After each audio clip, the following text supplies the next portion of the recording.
নমস্কার। The power of astrology Sumanta ji Chowdhury আমার এই ইউটিউব চ্যানেলে আপনাদের সবাইকে স্বাগত। আমি এখন আলোচনা করব বৃহস্পতির ট্রানজিট নিয়ে। কবে বৃহস্পতি ট্রানজিট হচ্ছে? 2 জুন। বৃহস্পতি মিথুন থেকে কর্কট রাশিতে কিন্তু ট্রানজিট হচ্ছে। কর্কট রাশির অধিপতি গ্রহ কিন্তু চন্দ্র। চন্দ্র এবং বৃহস্পতির একত্রীকরণে গজকেশরী যোগ সৃষ্টি হচ্ছে। বৃহস্পতি কিন্তু আমি বহু আগে বলেছিলাম, এখন আর সেইগুলো নিয়ে আলোচনা করতে চাই না, যে বৃহস্পতি কিন্তু শনির নক্ষত্রে প্রবেশ করছে, পুষ্যা নক্ষত্রে প্রবেশ করছে। এখন পুষ্যা নক্ষত্রটি 27টি নক্ষত্রের মধ্যে সবচেয়ে কার্যকারী এবং সবচেয়ে পাওয়ারফুল নৈতিক দিক দিয়ে। তাহলে এখন ইম্পর্টেন্ট ফ্যাক্টর যেটা হচ্ছে, আজকে তো আমরা আলোচনা করব এখন তুলা রাশি নিয়ে। তাহলে তুলা রাশি সাপেক্ষে গজকেশরী যোগ বা বৃহস্পতির ট্রানজিট কোন ঘরে আসছে? তুলা রাশি সাপেক্ষে কিন্তু 10th হাউসে আসছে। 10th হাউস মানে কি? ক্ষেত্রের জায়গা, কর্মক্ষেত্রের জায়গা নয়। সব অ্যাস্ট্রোলজার বলে কর্মক্ষেত্রের জায়গা, কর্মক্ষেত্রের জায়গা না, ক্ষেত্রের জায়গা। 1-6 সার্ভিস 10 ক্ষেত্র, 1-6-10 কানেকশন সার্ভিস ক্ষেত্র, 1-7 বিজনেস 10 ক্ষেত্র, 1-7-10 কানেকশন বিজনেস ক্ষেত্র। তাহলে 10 নম্বর ঘরটা হচ্ছে জংশনের জায়গা, 10 নম্বর ঘরটা হচ্ছে ক্ষেত্রের জায়গা।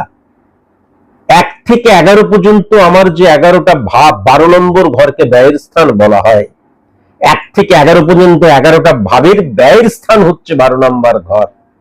তাহলে 1 থেকে 11 পর্যন্ত 11টা ভাব থেকে যদি আমাকে স্যাটিসফ্যাকশন পেতে হয়, স্যাটিসফাই হতে হয়, তাহলে 10 নম্বর ঘরটাকে কিন্তু পজিটিভ থাকতেই হবে। 10 নম্বর ঘরে যে গজকেশরী যোগ সৃষ্টি হচ্ছে, টাইপ অফ রাজ্য অত্যন্ত পাওয়ারফুল, এবং সে কিন্তু আবার 4 নম্বর ঘরকে হিট করছে, মকরের ঘরকে। অধিপতি গ্রহ শনি, সেই শনির নক্ষত্রেই বৃহস্পতি ট্রানজিট হয়েছে। সুতরাং 10 নম্বর ঘর যখন পাওয়ারফুল হয়ে যায়, তুলা রাশির জাতক জাতিকাদের 1 থেকে 11 পর্যন্ত 11টা ভাব রিপ্রেজেন্ট করছে আমাদের জীবনের যে 11টা দিককে। প্রত্যেকটা দিক থেকে কিন্তু ফ্রুটফুল রেজাল্ট পাওয়া যাবে, প্রত্যেকটা দিক থেকে কিন্তু স্যাটিসফ্যাকশন প্রদান হবে। আবার যদি খুব ভালো মতো লক্ষ্য করা যায়, 4 নম্বর ঘরেও কিন্তু বৃহস্পতি দৃষ্টি দিচ্ছে, মানে বৃহস্পতি 7 নম্বর ঘরে দৃষ্টি দিচ্ছে, তুলা থেকে 4 নম্বর ঘর। 4 নম্বর ঘর মানে কিন্তু জীবনের আনন্দের জায়গা। 4 নম্বর ঘর মানে আমি যে সফলতাটা চাইছি তার জন্য কি নিজেকে প্রস্তুত করছি। 4 নম্বর ঘর কিনে 4 নম্বর ঘর মানে কিন্তু বাহন সুখের জায়গা, মাতৃ প্রভাবের জায়গা, আমার ব্যক্তিগত জীবনের জায়গা। তাহলে তুলা রাশির জাতক জাতিকাদের ক্ষেত্রে কিন্তু বাহন ক্রয় অত্যন্ত শুভ হবে। এবার ইম্পর্টেন্ট ফ্যাক্টর, বৃহস্পতির কানেকশন যখন হয়ে যায়, তখন কিন্তু লাক্সারিয়াস বাহন, দেখা যাচ্ছে একটা বড় গাড়ি কিনলাম, সেই যোগ কিন্তু সৃষ্টি হয়। কেমন? আবার যদি খুব ভালো মতন দেখা যায়, মাতৃ প্রভাব এখানে অত্যন্ত পজিটিভ। ব্যক্তিগত জীবন, আমি যদি বিয়ে করে থাকি তাহলে বিবাহিত জীবন অত্যন্ত পজিটিভ লক্ষ্য করা যাচ্ছে। মানে আলটিমেট আমার জীবনে আনন্দ কিন্তু সে থাকবে, এটা ডেফিনিট ভাবে কিন্তু লক্ষ্য করা যাচ্ছে। আবার যদি লক্ষ্য করা যায়, এটা তো 7 বললাম, তাহলে বৃহস্পতি দ্বারা কি হচ্ছে? বৃহস্পতি দ্বারা যদি প্রথম ক্যালকুলেশন করা যায়, তাহলে যে 5 নম্বর ঘরে দৃষ্টি দিচ্ছে, সেই 5 নম্বর ঘরটা হচ্ছে তুলা সাপেক্ষে 2nd হাউস। তাহলে 2nd হাউসে যখন গজকেশরী যোগের প্রভাব চলে আসছে বা বৃহস্পতির পজিটিভ প্রভাব আসছে, 2nd হাউস দ্বারা আমরা অর্থনৈতিক জায়গাটাকে বুঝি, সঞ্চয়ের জায়গাটাকে বুঝি, পজিটিভ দৃষ্টিভঙ্গির জায়গাটাকে বুঝি, অত্যন্ত পজিটিভ হয়ে গেল অর্থনৈতিক জায়গাটা।